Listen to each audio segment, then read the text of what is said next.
저는 좀 생소할 수 있는 AR의 이제 탑이에 대한 내용을 준비하였습니다. 먼저 이제 가이드라인을 보시면요, 2021년도에 유러피안 가이드라인에서 이제 나온 내용은 에어티 리거지테이션에서 심텀이 있거나 그리고 시비어 그리고 LV 이젝션 프랙션이 낮은 그리고 LVESD가 높은 이런 환자들한테 서저리를 우선 권고를 하고 있고 타비에 대해서는 전혀 언급이 없습니다. 그래서 한 줄 딱 나오는 내용이 타비는 우리가 셀렉티드 된 페이션트에서 수술이 굉장히 고위험군일 때 익스피리언스드 된 센터에서 해볼 수 있다라고 이제 언급이 되어 있는데, 그 근거를 보면은 예전에 이제 리트로스펙티브 데이터를 근거로 요 문장이 이제 들어가 있습니다.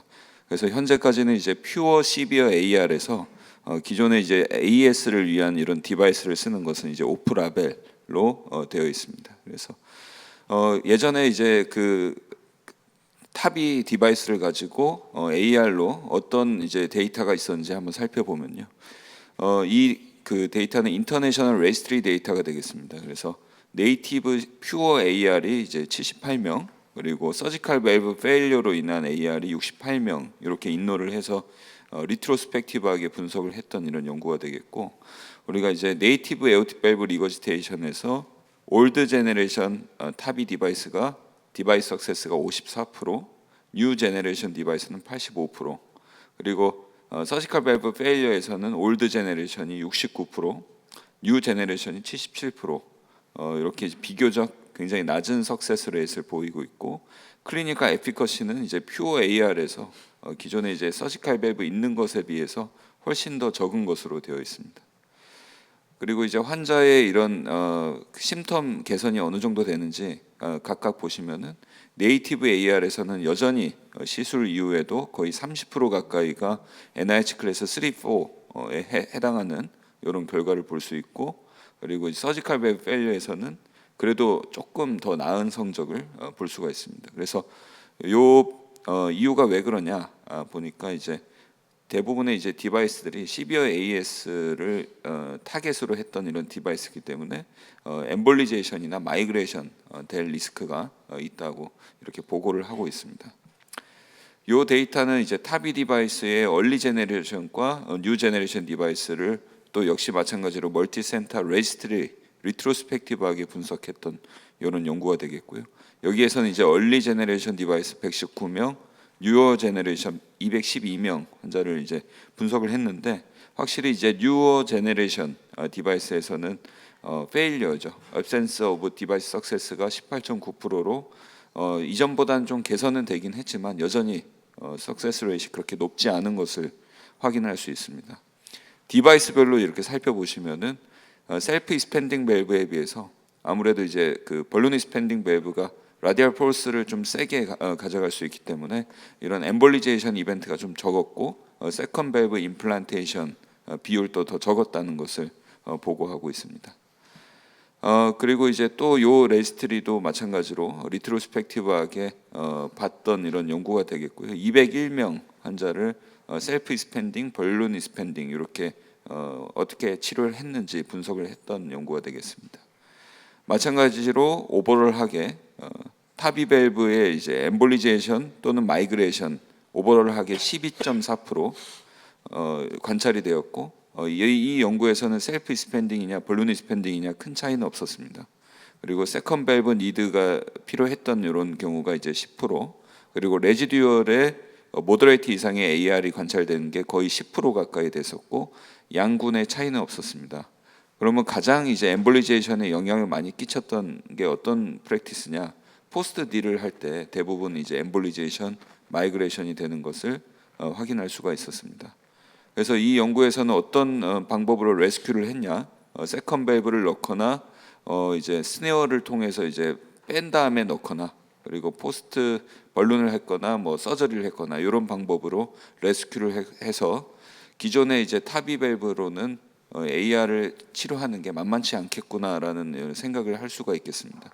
그래서 이런 여러 연구를 시스테믹하게 이렇게 리뷰해서 메타 분석을 했을 때 기존 디바이스, 타비 디바이스로는 AR을 퓨어한 AR을 치료하는데 모탈리티가 24%, 스트로크가 3.6%, 모더레이트 이상의 AR이 9.2%, ppm 13.1%, 블리딩이 12%로 굉장히 그 기존의 AS에 비해서 성적이 좋지 못하는 것을 확인할 수가 있습니다. 그래서 결국은 시비어 AR에 치료할 수 있는 데디케이티드 디바이스가 나와야 된다는 것이 일반적인 이런 생각이고, 처음에 이제 했던 게 이제 J-밸브라고 해서 우리가 엠볼리제이션 이벤트가 우려가 되기 때문에 이렇게 앵커링되는 포션이 있는 이런 디바이스를 가지고 AR을 치료했던 것으로 이제 첫 번째 휴먼 익스피리언스가 2019년도에 발표된 바가 있습니다. 그 뒤로 이제 J-밸브 트랜스피모랄 시스템으로 해서 이제 북미 쪽에서 27명 환자를 대상으로 지금 연구가 진행이 돼서 2023년도에 발표가 됐었고요. 이 J-밸브 시스템 역시 아까 언급드렸듯이 이런 앵커리 시스템이 있어서 이런 엠볼리제이션 리스크를 줄이는 것이 밸브의 특징이라고 할 수 있겠습니다. 그래서 이 연구에서는 27명을 이제 대상으로 2명은 이제 서지컬 컨버전이 됐고 25명 중에 1명의 모탈리티를 제외하고 30일째, 1년째 아웃컴을 보니까 사망률이 30일째 1명, 1년째 2명, 비교적 이전에 시행됐던 타비 디바이스에 비해서 우수한 성적을 볼 수가 있었습니다.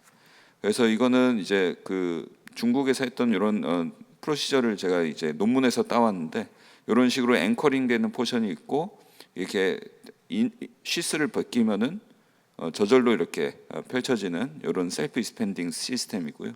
이거는 이제 중국에서 시행됐던 이런 데이터인데 5년째까지 이제 팔로우를 했을 때 15.3%의 모탈리티가 있었고 AS랑 AR 양군의 차이 없이 그래도 잘 치료될 수 있는 이런 시스템이라고 결론을 지을 수 있었습니다. 그 다음에 이제 나왔던 게 제나밸브 트릴로지 시스템이 되겠습니다. 보시다시피 굉장히 이제 하이 라디얼 폴스를 가진 이런 밸브라고 할 수 있겠고, 역시 J-밸브랑 마찬가지로 앵커링되는 포션이 있다 하는 것이 특징이고, 딜리버리 시스템은 굉장히 좀 벌키하긴 합니다. 그래서 이쪽으로 이제 밸브를 삽입하면은 여기서 이제 셀프 익스펜딩 시스템으로 이제 나오는 것으로 저는 이해를 했습니다. 그래서 요 사이트에 들어가서 이제 실제로 하는, 이건 환자를 대상으로 한 건 아니고 시뮬레이션 된 걸 이렇게 캡처를 했는데, 시스를 이제 쭉 에오틱 알치까지 이렇게 넘긴 다음에 시스 안으로 이제 밸브를 삽입하게 되면은 끝에서 이렇게 셀프 익스펜딩 시스템으로 나오게 되고, 최종적으로 이제 앵커링 한 다음에 디플로이하는 이런 시스템이 되겠습니다. 그래서 제나밸브로 이제 케이스를 이제 논문에서 이제 한번 찾아봤었는데 2023년도에 이제 이렇게 케이스 리포트가 발표가 된 바가 있고요. 69세 여자가 이제 5년 전에 마이트랄 밸브 리페어 수술 과거력 때문에 하이 리스크 서저리 그런 환자라서 이제 그 제나밸브 삽입을 결정했던 것으로 이제 논문에서는 기입이 됐습니다. 그래서 굉장히 LV 펑션도 낮았고 굉장히 리스크가 높았던 환자인데, 기존에 이렇게 시술했던 환자가 굉장히 이제 AR이 없이 잘 치료가 됐던 이런 영상을 볼 수가 있었습니다. 그래서 마지막으로 이제 얼라인 AR이라는 게 최근에 이제 2024년도에 란셋에 퍼블리케이션이 됐습니다. 그래서 제나밸브 트릴로지 요 시스템을 가지고 이렇게 프로스펙티브하게 멀티센터 싱글암이지만 어쨌든 최초로 시행됐던 대규모 연구라고 할 수 있겠는데, 180명을 대상으로 했을 때 30일째 사망률은 2%, 메이저 블리딩 4%.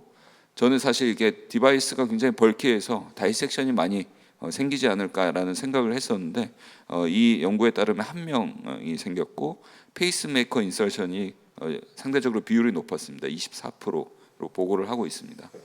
그리고 이제 그 에코카디오그래피 데이터를 보시면은 30일째, 6개월째, 1년째 팔로우를 했었고, 에코상에서 LB 엔드 시스톨릭 볼륨, 엔드 다이스톨릭 볼륨이 점차적으로 감소하는 것을 볼 수 있었고, LB 이젝션 프랙션도 호전되는 것을 확인할 수 있었습니다.